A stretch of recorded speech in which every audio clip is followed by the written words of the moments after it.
எங்க தலைவர் திரு முத்துவேல் கருணாநிதி ஸ்டாலின் அவர்கள் கடந்த 5 வருஷமா ஒவ்வொரு குடும்பத்துக்கும் பார்த்து பார்த்து திட்டங்களை நிறைவேற்றி கொடுத்தார்.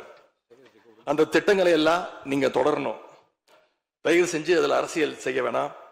ஏன்னா இந்த மாசம் 15ஆம் தேதி கலைஞர் மகளிர் உரிமை தொகை 1,31,00,000 தாய்மார்கள் காத்துக்கிட்டு இருக்கிறாங்க. அந்த 1000 ரூபாய் வருமா அப்படின்னு காத்துக்கிட்டு இருக்கிறாங்க. அதே மாதிரி புதுமை பெண் திட்டம், தமிழ் புதுவன் திட்டங்கள்ல காலேஜ் போற ஸ்டூடெண்ட்ஸ் அவங்களுக்கு வர மாசம் மாசம் வர கல்வி ஊக்கத்தொகை 7ஆம் தேதி கொடுத்துருக்கணும். இது வரைக்கும் வரல. அவங்களும் காத்துக்கிட்டு இருக்கிறாங்க. இப்ப ஸ்கூல் இல்லைனாலும் ஜூன் 2ஆம் தேதி ஸ்கூல்ல ரீஓபன் பண்ண போறாங்க.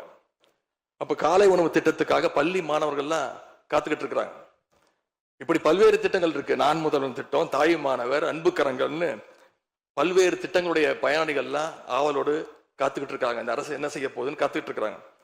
அதனால நான் உங்ககிட்ட கேட்டுக்கொள்றது, மாண்புமிகு முதலமைச்சர் அவர்கள் பதவியேற்றதும் தன்னுடைய முதல் உரையில அவகாசம் வேணும்னு கேட்டீங்க. நிச்சயம் அவகாசம் எடுத்துக்கோங்க. ஆனா காத்துக்கிட்டு இருக்க அத்தனை பேரையும் ரொம்ப காலம் காக்க வச்சிடாதீங்க. அது மட்டும் இல்ல, தேர்தலுக்கு முன்னாடி